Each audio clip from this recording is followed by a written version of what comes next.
함께!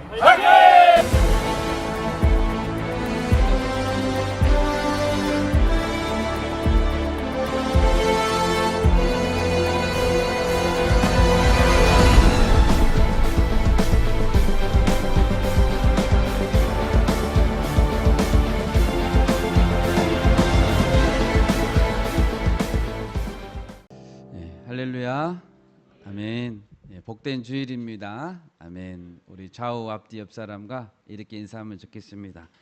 예수님이 우리의 왕이십니다. 네, 믿으시죠? 아멘. 예수님이 우리의 왕이십니다.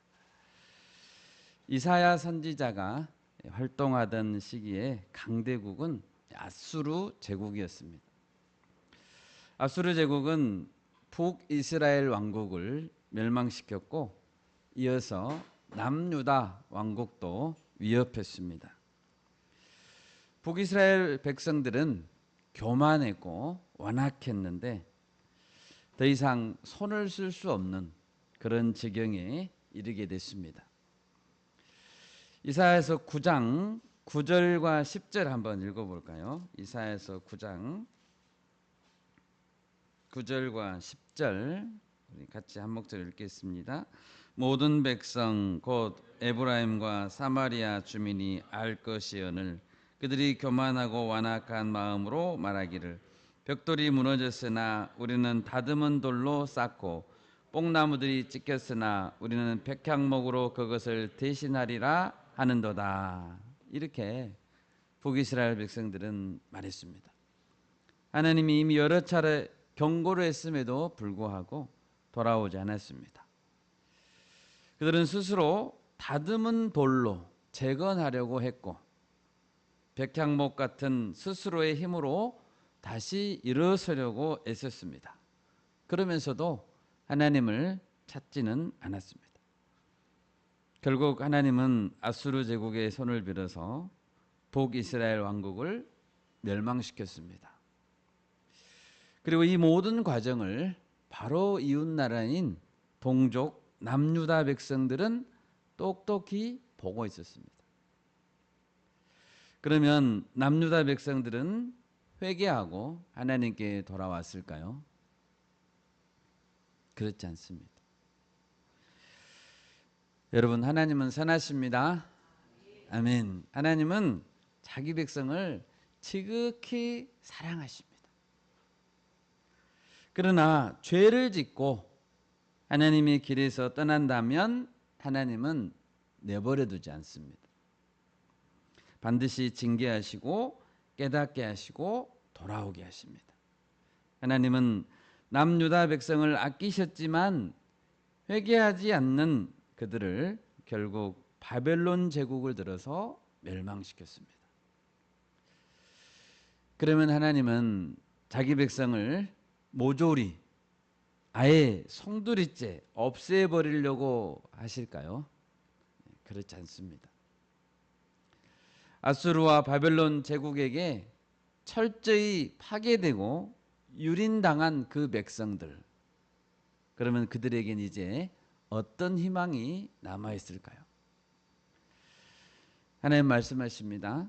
마치 배임을 당한 나무의 구루터기처럼 그리고 심판 가운데 살아남은 남은 자처럼 소수의 사람을 남겨놓으시고 희망의 불씨를 남겨놓겠다라고 말씀하셨습니다. 우리 이사야 6장 13절을 같이 읽겠습니다. 같이 읽습니다. 그 중에 10분의 1이 아직 남아있을지라도 이것도 황폐하게 될 것이나 밤나무와 쌍수리 나무가 배임을 당하여도 그 구루터기는 남아있는 것 같이 거룩한 씨가 이 땅에 구루터기니라 하시더라. 아멘. 거룩한 씨를 남겨놓으신다고 하시죠. 또 10장 22절도 읽어볼까요? 이사야 10장 22절 같이 읽습니다. 이스라엘이여 네 백성이 바다의 모래 같을지라도 남은 자만 돌아오니니 넘치는 공의로 파멸이 작정되었음이라. 아멘.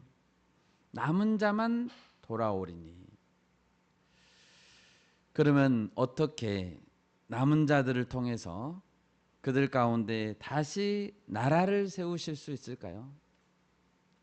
제대로 된 나라를 정말로 다시 세우실 수 있을까요?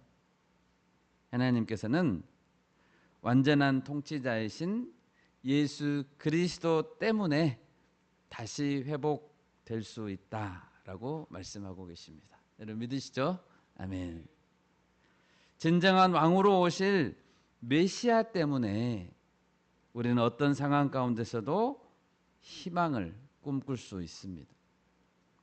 오늘 말씀을 통해서 그 메시아가 어떤 분인지, 왜 우리의 희망이 될 수 있는지 살펴보고 은혜를 나누고자 합니다. 첫째로 이스라엘에게 오실 왕은 여호와의 영이 충만하실 것이다 라고 말씀하고 있습니다. 본문 1절을 보십시오. 이새우 줄기에서 한 싹이 나며 그 뿌리에서 한 가지가 나서 결실할 것이요. 이새는 다윗 왕의 아버지죠. 이새우 줄기에서 그리고 그 뿌리에서 싹이 나고 가지가 난다는 것은 이새의 혈통적인 후손 안에서 반드시 최후의 왕이 나온다는 것을 의미합니다.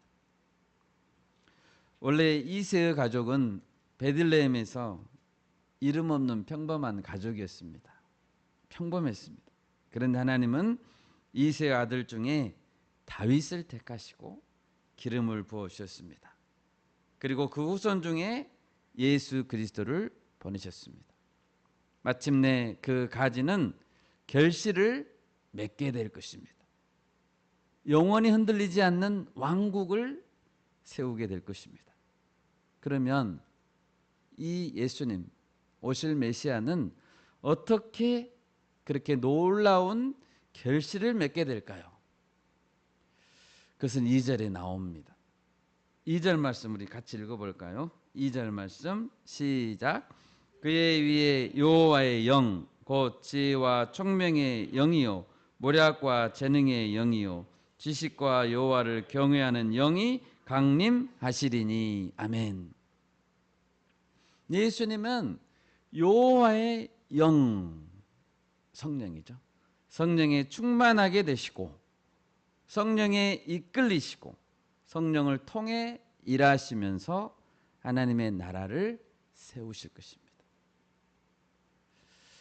사도행전 10장 38절에 보면 베드로가 설교를 합니다. 이렇게 설교했습니다. 베드로는 예수님을 가까이서 보았던 제자죠. 사도행전 10장 38절인데요. 하나님이 나사렛 예수에게 성령과 능력을 기름 붓듯 하셨음에 저가 두루 다니시며 착한 일을 행하시고 마귀에게 눌린 모든 자를 고치셨으니 이는 하나님이 함께 하셨습니다. 이렇게 증언했습니다. 베드로가 옆에서 보니까 성령과 능력을 기름 붓듯 하셨다는 거예요. 예수님께. 예수님께서 오셔서 행하셨던 모든 공생의 사역, 곧 하나님의 나라를 선포하시고 가르치시고 치유하시고 귀신을 쫓으셨던 모든 일들은 하나님께서 부어주셨던 성령을 통해서 일하신 것이었습니다. 누가복음 4장에 보면 예수님은 심지어 마귀에게 시험을 받으러 광야로 가실 때에도 성령에게 이끌리셨습니다. 마귀에게 시험을 받으러 가는데도 성령님께서 이끌으셨다고. 예수님. 누가복음 4장 1절입니다. 예수께서 성령의 충만함을 입어 요단강에서 돌아오사 광야에서 40일 동안 성령에게 이끌리시며. 아멘. 모든 시험이 끝났습니다. 시험이 끝난 후에 광야에서 이제 갈릴리로 사역하시러 가십니다. 그때에도 성령의 능력을 힘입었습니다. 누가복음 4장 14절입니다. 예수께서 성령의 능력으로 갈릴리에 돌아가시니 그 소문이 사방에 퍼졌고. 그러니까 모든 것을 할 때 성령께서 이끄시는 대로 했다는 거예요. 시험을 받을 때도 그러셨다는 거죠. 여러분, 우리가 세상을 볼 때, 세상 통치자들을 볼 때, 세상 통치자들이 권력을 잡게 되면 시험에 걸려 넘어지는 것을 자주 보죠. 시험에 걸립니다. 잘 나가는 것 같다가도 권력만 손에 잡으면 초심을 잃어버립니다. 초심을 잃고 탐욕에 넘어지고 개인적인 영광을 취하려다가 망하게 되는 것을 우리가 자주 봅니다. 여러분, 시험은 누구에게나 찾아옵니다. 가난할 때, 연약할 때가 아니라 언제 찾아옵니까? 힘이 있을 때, 풍요로울 때, 아무 문제가 없을 때, 근심거리가 없을 때 시험이 찾아옵니다. 그런데 예수님은 시험을 성령님을 통해서 이겼습니다. 아멘. 아멘. 예수님은 시험이 찾아올 때 나를 능히 도우실 수 있다고 말씀하십니다. 왜냐하면 예수님은 친히 시험을 받으셨었고 그것을 모두 이기셨기 때문입니다. 우리 히브리서 4장 15절 16절 찾아볼까요? 히브리서 4장 15절 16절 같이 읽습니다. 우리에게 있는 대제사장은 우리의 연약함을 동정하지 못하실 리가 아니요 모든 일에 우리와 똑같이 시험을 받으신 이로되 죄는 없으시니라. 그러므로 우리는 긍휼하심을 받고 때를 따라 돕는 은혜를 얻기 위하여 은혜의 보좌 앞에 담대히 나아갈 것이니라. 아멘. 우리와 똑같이 시험을 받으신 이로되 예수님은 죄가 없으세요. 예수님께서 성령 충만하셨고 성령에게 이끌리시며 시험을 당했습니다. 그리고 다 이겼습니다. 그렇다면 우리도 예수님의 다스리심을 잘 받고 성령님을 의지해서 시험을 이길 수 있음을 믿습니다. 아멘. 내게 주어진 시험은 특별히 나에게만 주어진 어려운 시험이 결코 아닙니다. 누구에게나 다가오는 시험입니다. 또 이길 수 있는 시험만 주십니다. 우리가 성령님을 의지할 때 본문의 2절 말씀처럼 지혜와 총명, 모략과 재능이 충만한 자가 되고 지식과 여호와를 경외하는 영으로 충만하게 될 줄 믿습니다. 예수님께서 희망의 통치자가 되신 이유가 여기에 있습니다. 여호와의 영이 충만했기 때문입니다. 두 번째로 이스라엘에게 오실 메시아 왕은 여호와를 아는 지식으로 다스릴 것이다 라고 말하고 있습니다. 3절을 보십시오. 예수 그리스도께서는 여호와를 경외함으로 즐거움을 삼을 것이다 라고 말씀하십니다. 여러분, 여호와를 경외하면 즐거우시죠? 아멘. 잠언 1장 7절에서 말씀하십니다. 여호와를 경외하는 것이 지식의 근본이거늘 미련한 자는 지혜와 훈계를 멸시하느니라. 예수님은 아버지 하나님이 어떤 분이신지 너무도 잘 알고 있었습니다. 예수님께는 아버지 하나님에 대한 완전한 지식이 있었습니다. 날마다 여호와 하나님 아버지와 깊은 교제를 통해 하나님을 경험하셨고 정말로 아셨기 때문에 참 즐거움을 누리셨습니다. 여러분, 우리에게 있는 지식이 있죠? 우리에게는 나의 지식이 완전한 지식이 되려면 지식이 가르치는 것이 실제로 나에게 나타나야죠. 지식은 뭔가를 가르쳐 주잖아요. 내 지식이 완전한 지식이 되려면 지식이 가르치는 것이 실제로 나에게 일어나야 됩니다. 예를 들어 보면 무엇이 선인가 안다면 그 사람은 어떻게 해야 되죠? 그 사람은 선한 자가 되려고 힘써야 됩니다. 아멘. 선한 자가 되려고 힘쓰지 않는다면 무엇이 선인지 아는 것은 아무 의미가 없습니다. 예수님의 지식이 참된 지식이었던 것은 아시는 것이 그대로 순종으로 이어졌기 때문입니다. 그리고 그것이 그분의 참된 기쁨이었습니다. 그래야 완전한 지식이 되는 거죠. 예수님은 여호와를 경외하는 지식과 지혜를 따라서 실제로 사셨고 다스리셨고, 그렇기 때문에 예수님의 판단은 항상 올바른 판단이 되는 것입니다. 눈에 보이는 대로, 귀에 들리는 대로 판단하지 않으셨습니다.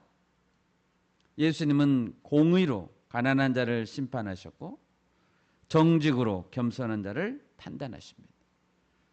악인을 심판하실 때 그의 입의 기운으로, 다시 말해서 선포된 말씀의 능력으로 심판하셨습니다. 예수님은 공생애를 사실 때 이런 기준으로 사셨는데 증거를 몇 가지 찾아보겠습니다. 한 번은 사마리아 여인과 우물가에서 생수를 주제로 대화하시며 예배에 대해서 가르쳐 주셨습니다. 제자들이 점심 먹을 것을 구해와서 예수님께 말했습니다. 랍비여 잡수소서라고 했습니다. 그런데 그때 예수님이 말씀했습니다. 내게는 너희가 알지 못하는 먹을 양식이 있다.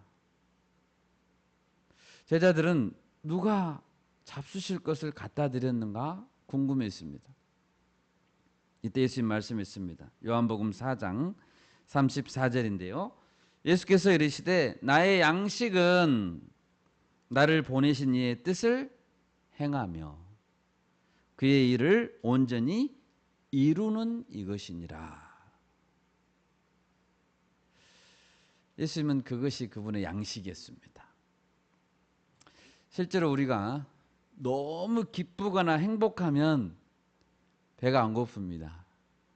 우리 몸 안에는 호르몬이, 행복 호르몬, 행복하면 행복 호르몬이 분비된다고 합니다. 그래서 불안감이나 통증이 줄어들고 배고픔도 잠시 잊게 된다고 합니다. 예수님은 자신을 보내신 분, 아버지 하나님, 그분의 뜻을 행하면 기뻤습니다. 안 먹어도 배가 고프지 않았습니다. 우리 육체는 밥을 먹지 않으면 죽죠. 하루 3끼 중에 한 끼만 굶어도 손이 떨리죠. 그리고 불안하고 꼬박꼬박 이 3끼를 다 찾아 먹으려고 하기도 합니다. 그런데 하나님께서 기뻐하시는 것은 하루에 한 번도 하지 않고 일주일이 가도 한 번도 하지 않았는데 전혀 문제의식을 느끼지 못한다고 해봅시다. 그런 사람은 예수님과는 전혀 다른 기준으로 살고 있는 사람입니다. 여러분, 우리는 날마다 양식을 먹듯이 하나님께서 보내신 뜻을 행해야 합니다. 아멘. 나를 보내신 이의 뜻을 행하며 행해야 되는 거죠. 그분이 기뻐하신 일을 실행하기 위해서, 온전히 이루기 위해서 우리는 하루 3끼 밥을 찾아 먹듯이 힘써야 합니다. 방금 요한복음 4장을 잠깐 봤죠. 그 다음 장 요한복음 5장에서 예수님은 베데스다 연못가에서 38년 된 병자를 고쳤습니다. 그런데 그날이 안식일이었어요. 유대인들이 예수님을 비난했습니다. 이때 예수님이 말씀했습니다. 내 아버지께서 이제까지 일하시니 나도 일한다 라고 했습니다. 아버지께서 일하신다면 나도 일해야지. 나도 일하겠다. 그리고 요한복음 5장 30절에서 이렇게 말씀했습니다. 내가 아무것도 스스로 할 수 없노라. 듣는 대로 심판하노니 나는 나의 뜻대로 하려 하지 않고 나를 보내신 이의 뜻대로 하려 함으로 내 심판은 의로우니라 라고 했습니다. 여러분, 예수님은 하나님이십니다. 아멘. 예수님은 성자 하나님이십니다. 하나님은 어떤 것도 할 수 있습니다. 전지전능하신 분이십니다. 그렇지만 예수님은 이렇게 말했습니다. 내가 아무것도 스스로 할 수 없노라. 자기를 묶어버린 거죠. 나는 나의 뜻대로 하려 하지 않고 나를 보내신 이의 뜻대로 하려고 한다. 그렇기 때문에 예수님의 판단은, 그분의 통치는 항상 의롭습니다. 여러분, 우리는 할 수만 있으면 내 마음대로 하고 싶어 합니다. 그것이 우리의 본성이죠. 하나님의 뜻이 분명히 드러나 있음에도 불구하고 하나님의 뜻이 분명합니다. 분명한데도 때를 씁니다.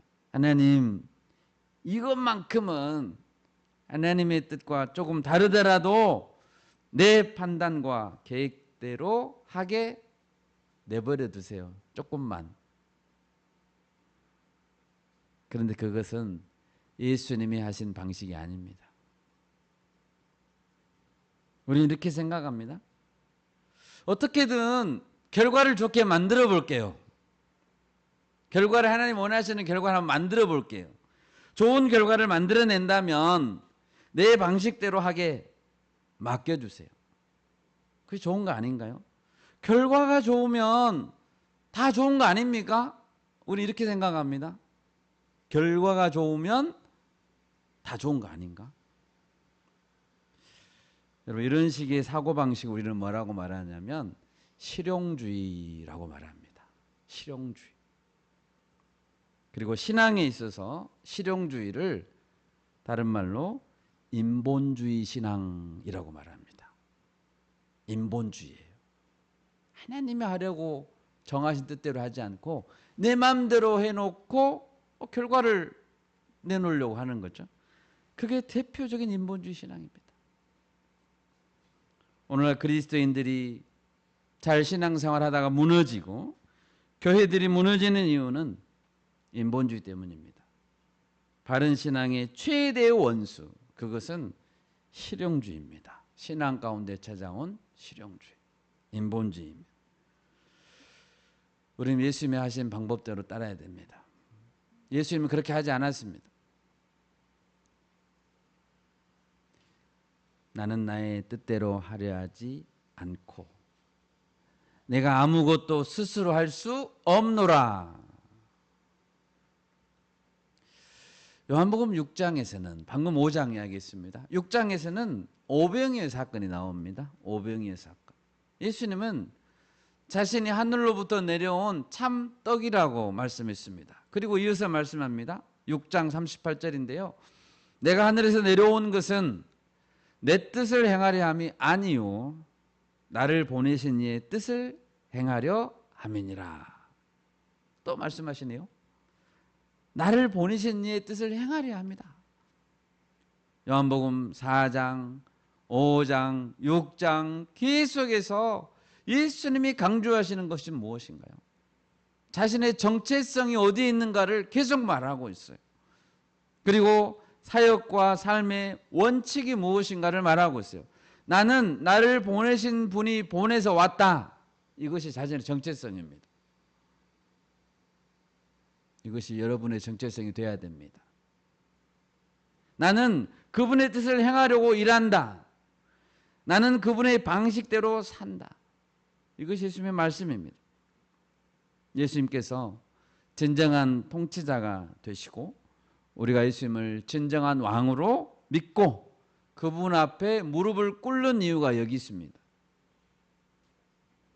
자기 스스로를 하나님이 정하신 틀 안에 가둬버리죠.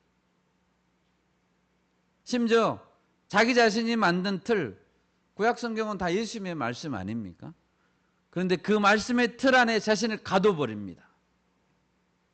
하나님의 진리, 그 불변의 원칙에 순종하려는 그 복종 때문에 우리는 예수님을 따르는 것입니다.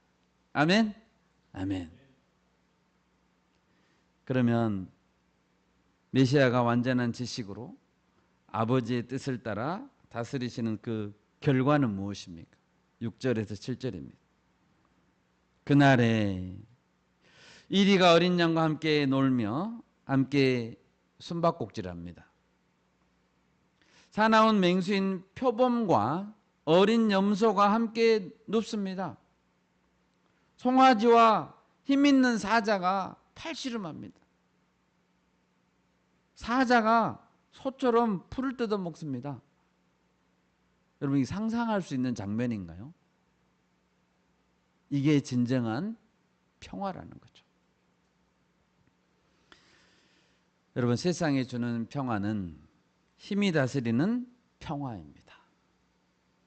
세상은 우리에게 무엇을 가르쳐 줍니까? 싸움에서 이기는 노하우를 가르쳐 주죠. 학교에서 배우는 것은 다 그겁니다. 노하우를 가르쳐 줘요. 어린 양 같은 자도 늑대같이 강해져야 한다고 가르칩니다. 또 논리적으로 자신을 증명하고 싸울 줄 알아야 된다라고 가르칩니다. 그래야 내 인생에 내가 원하는 승리와 평화가 임한다고 가르칩니다. 염소에게는 힘을 길러서 표범처럼 되어야 남이 나를 얕보거나 나에게 덤비지 않는다고 가르칩니다. 사자가 풀을 뜯어 먹는 모습을 보면 세상은 바보 같다고 놀려댑니다. 여러분, 세상이 가르쳐주는 평화는 상대적인 평화입니다. 그리고 가짜 평화입니다. 약자를 밟고 군림하는 평화입니다. 반면에 예수님은 만왕의 왕이시지만 어떤 모습으로 오셨습니까? 베들레헴의 한 아기의 모습으로 오셨습니다. 왕이신데요. 로마 군병에게 맞으셨습니다. 십자가 위에서는 물과 피를 쏟으시고 힘없이 죽어갔습니다. 힘이 없어서가 아닙니다. 힘을 쓰지 않아서입니다. 그것은 하나님의 뜻에 순종하기로 결단했기 때문입니다. 내가 아무것도 스스로 할 수 없노라. 섬기러 오신 왕, 섬기러 오신 통치자, 여기에 참된 통치가 있습니다. 여기에 참 평화가 있는 것입니다. 9절을 보십시오. 내 거룩한 산 모든 곳에서 해됨도 없고 상함도 없을 것이니 이는 물이 바다를 덮음같이 여호와를 아는 지식이 세상에 충만할 것임이니라. 그날에 완전한 평화가 올 텐데 그때는 여호와를 아는 지식이 세상에 충만하게 될 것이라는 것이죠. 만약 지금 오늘 우리가 여호와를 아는 지식으로 충만하게 된다면 우리 안에는 평화가 앞당겨서 올 것입니다.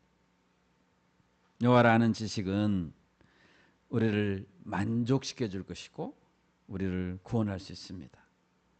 여호와를 아는 지식이 있어야 우리는 하나님께 바르게 순종할 수 있습니다. 구약의 호세아 선지자는 말했습니다. 호세아 4장 6절입니다. 내 백성이 지식이 없으므로 망하는도다. 네가 지식을 버렸으니 나도 너를 버려 내 제사장이 되지 못하게 할 것이요. 네가 네 하나님의 율법을 잊었으니 나도 네 자녀들을 잊어버리리라. 사람이 망하는 이유는 여호와를 아는 참된 지식이 없기 때문입니다. 망하지 않으려면, 하나님께 버림받지 않으려면 어떻게 해야 됩니까? 여호와를 알아야 된다. 우리가 여호와를 알자, 힘써 여호와를 알자라고 했습니다. 하나님께 주신 성경 말씀을 통해 우리 모두 여호와를 알기에 힘씁시다. 아멘. 우리 모두 참 지혜와 지식으로 우리를 다스리시는 예수님께 복종할 수 있기를 바랍니다. 마지막 셋째로 이스라엘에게 오실 메시아는 만민이 바라볼 수 있는 기치가 되십니다. 10절을 보십시오. 그날에 이새의 뿌리에서 한 싹이 나서 만민의 기치로 설 것이요 열방이 그에게로 돌아오리니 그가 거한 곳이 영화로우리라. 이새의 뿌리에서 난 싹은 만민의 기치로 설 것이다 라고 합니다. 여기서 기치라는 것은 깃발이라는 것입니다. 깃발. 큰 글씨로 쓴 현수막 같은 겁니다. 시그널입니다. 시그널. 예를 들면 전쟁이나 재해 상황 속에서 사람들이 다 정신이 없습니다. 어디로 가야 될지 당황하게 됩니다. 이때는 뭐가 필요하죠? 멀리서도 보고 뛰어올 수 있는 표시가 필요하죠. 이쪽으로 오세요. 그게 기치입니다. 높이 펄럭이는 깃발, 밤이면 잘 보일 수 있는 횃불이나 등대, 이런 것이 기치입니다. 10절에서는 열방이 돌아온다고 했습니다. 그날이 오면 모든 나라와 민족 중에서 남은 자가 모여들 것입니다. 올 때는 강압이나 폭력이 아닌 하나님이 주시는 마음의 감동을 따라 평화와 영광을 구하며 모여든다는 거죠. 그러면 마지막 때 구원으로 인도하는 여호와 예수 그리스도의 최고의 시그널은 무엇입니까? 최고의 시그널. 우리는 무엇을 보고 가야 됩니까? 그것은 십자가입니다. 예수님은 자신에 대해서 말씀했습니다. 요한복음 3장 14, 15절입니다. 모세가 광야에서 뱀을 든 것 같이 인자도 들려야 하리니 이는 그를 믿는 자마다 영생을 얻게 하려 하심이니라. 인자가 들린다는 것은 예수님 자신이 십자가에 높이 매달린다는 것을 의미하죠. 민수기에 보면 이스라엘 백성들이 광야에서 독사에 물려 죽어갔습니다. 그때 독사에 물린 자들은 어떻게 하면 살았습니까? 장대에 매달렸던 구리뱀을 쳐다보면 살았습니다. 그게 기치입니다. 그런 것처럼 골고다 언덕 위에 높이 들리신 십자가의 그리스도를 바라보면 그분께로 오면 살게 된다는 것입니다. 여러분, 오늘날 교회들마다 건물 꼭대기에 십자가를 다 달아놓습니다. 그것이 곧 기치죠. 그런데 모양만 십자가 모양이면 안 되겠죠. 단순히 표시만이면 안 되겠죠. 사람들이 그 십자가를 보고 찾아오면은 무엇을 봐야 될까요? 실제로 십자가 예수님을 만날 수 있어야죠. 그 교회 안에 오면 아, 십자가 예수님 여기 계시구나. 말씀을 맺겠습니다. 여러분, 하나님은 자기 백성을 완전히 버리지 않으셨습니다.